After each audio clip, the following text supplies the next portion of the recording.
Can you hear the music? Isn't a bit scary for a war game's menu music? If so, welcome to the Call of Duty World at War universe.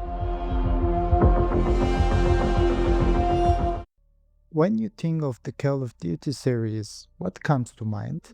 Heroic tales, explosions, epic victories. Most games make you feel like a super soldier. However, in 2008, World at War did none of those things. It didn't remind you that you were a hero. It reminded you you were an anonymous victim in the middle of a nightmare, just trying to survive. So, what made a war game one of the best horror games ever made? Let's take a look. Released in 2008, World at War hit the shelves as a standard war game. Yet, through its sound design, cinematography, philosophy, and hidden Easter eggs, everyone who played it agreed. This game was far more terrifying than its peers. I was only 10 years old when I first played it. The horrific atmosphere and sounds forced me to finish the game with the volume muted. In fact, when the series' first ever zombie mode started silently and abruptly right after the final mission, I nearly jumped out of my skin. Having recently replayed it, I realized the game possesses a deep philosophy. In this video, I want to explore both its philosophical side and the specific elements that make it more of a horror game than a shooter.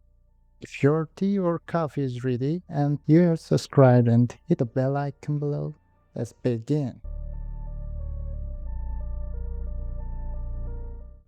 In horror games, jump scares are usually the main element of fear, but they aren't enough on their own. With a good story and narrative style, the game's impact lingers long after you stop playing. Every true horror game seeks to exhaust the player mentally and then catch them defenseless with a scare. The artistry lies in the synchronizing these elements. Whoever does it best leaves the most lasting impression. This process is called Amigdala Fatigue, and World at War masters it. While playing, you find yourself wishing the level would just end so you could turn it off. You search the internet just to find the location of a sniper who keeps one-shotting you. You get mentally drained and eventually surrender yourself to the game.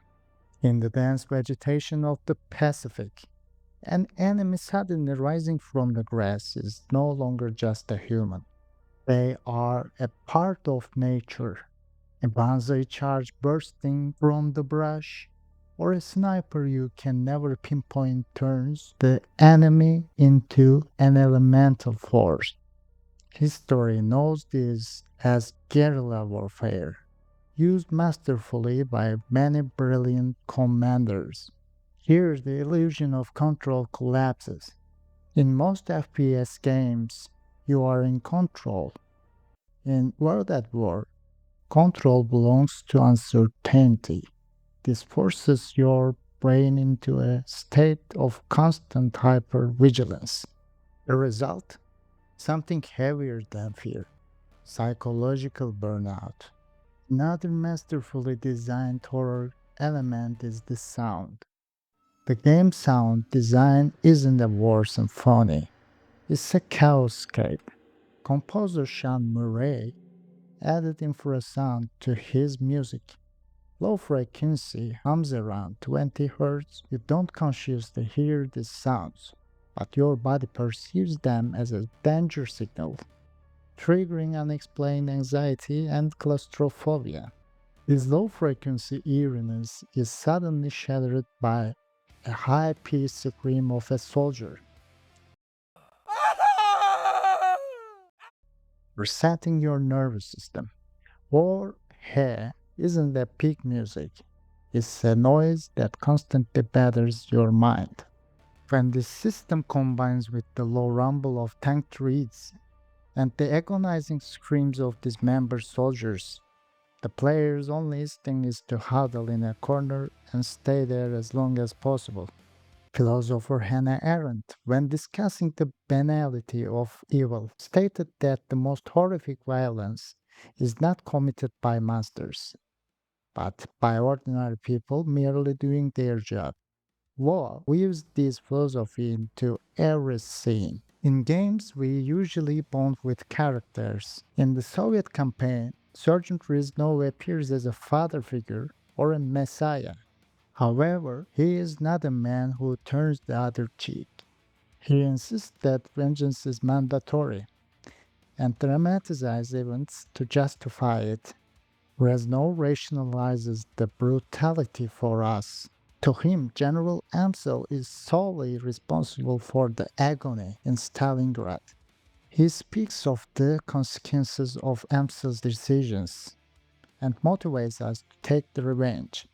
Ultimately, by following Reznov's lead, we get our revenge, but as we see in the later chapters, while pushing the Germans back to Berlin, Reznov himself becomes the cruel and merciless one.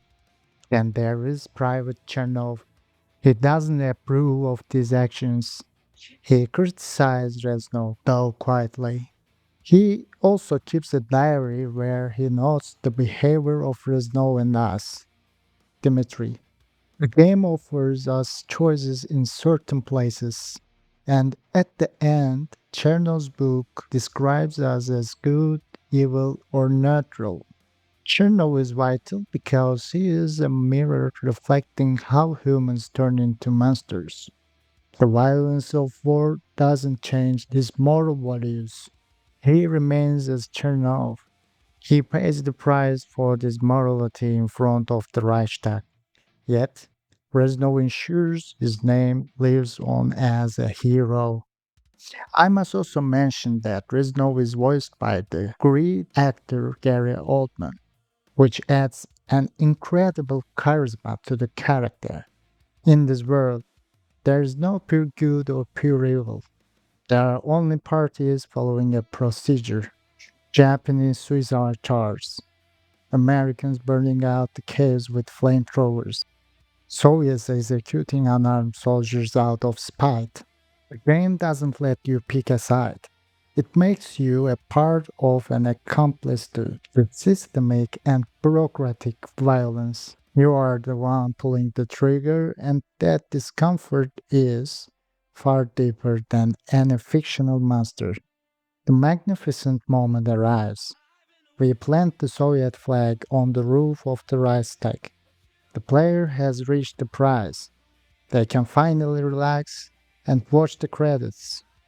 Or so we expect. Wow doesn't allow that. Immediately after that iconic scene, on the way back, our plane crashes, and the Nazi soldier walks toward us zombified. Just as you think, is there another level? The game continues, but not in the way you expect. Just as you think, is there another level?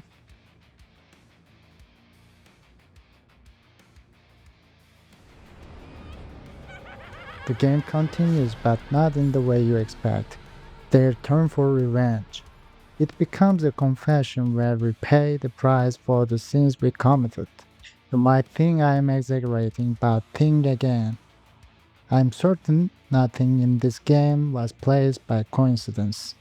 Even Chernow, despite his silence, is an indispensable piece in illustrating Hannah Arendt's truth. The fact that a person can be horrific, even more terrifying than the horror itself. In this mode, there is no winning. There is only how long you can delay the inevitable end. The violence you inflicted in the main game returns to you in this cyclical hell. This isn't just a game mode, it is a reckoning. The game is filled with bafflingly eerie Easter eggs in many places.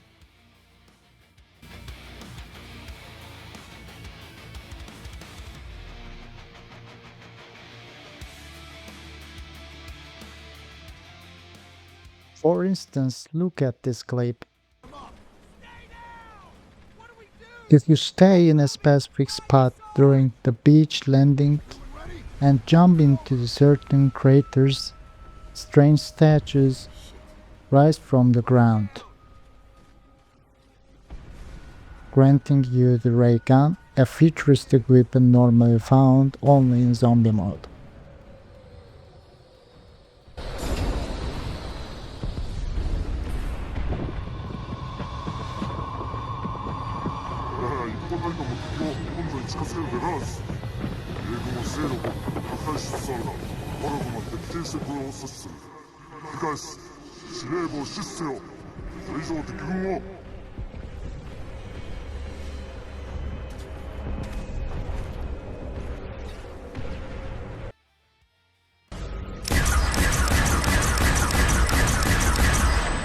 And here is another one. In the level Asylum, if you wait near the bathroom area for a certain amount of time, strange sounds begin to echo. Sobbing and sighing sounds heighten the emotional tension, making it feel as if something horrific happened right there before you arrived.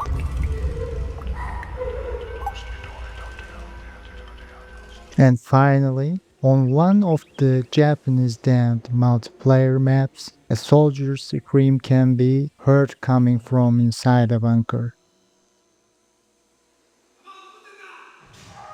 If you listen closely, it's clear the Japanese aren't treating their captives well at all.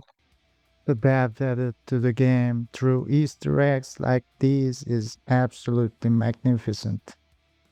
This style of environmental storytelling is designed to plant seeds of doubt in our minds, leading us to create urban legends. By doing this, the game secures an unforgettable place in the player's memory. Even when they seem unnecessary, Easter eggs in many games are implemented precisely to provide this kind of narrative depth. Through these hidden details, the developers remind us that the horror isn't just in front of us, it's buried in the walls, the soil, and the very atmosphere of the world they build. Call of Duty World at War is not a horror game in traditional way. Traditional horror is fiction, an experiment gone wrong in an asylum, ugly monsters, or a painting of a person's subconscious. This game, however, confronts you with the darkest reality of this story, man against man. In this confrontation, we understand our own dark sides. We see how unquestioned orders and regimes bring total destruction. A part of humanity distances itself from the civilization it built, using every resource to abolish democracy and freedom of thought for dirty ideologies, resulting in millions of lives lost. The world would eventually recover, but would people have the courage to look each other in the eye? The muted gray tones of the game's color palette speak to us. There is no world to be saved here, only a nightmare to be survived. And the most disturbing part? In that monster making system, the person pulling the trigger and following those orders was you. Real horror is realizing that monsters were never real. The real monsters are just you, me, or person next to us, just waiting for the right conditions, wishing for a more beautiful world. See you in the next video. And please subscribe and watch the videos in the channel. I want to create higher quality content. Thank you for helping me reach my goal of 1000 subscribers quickly.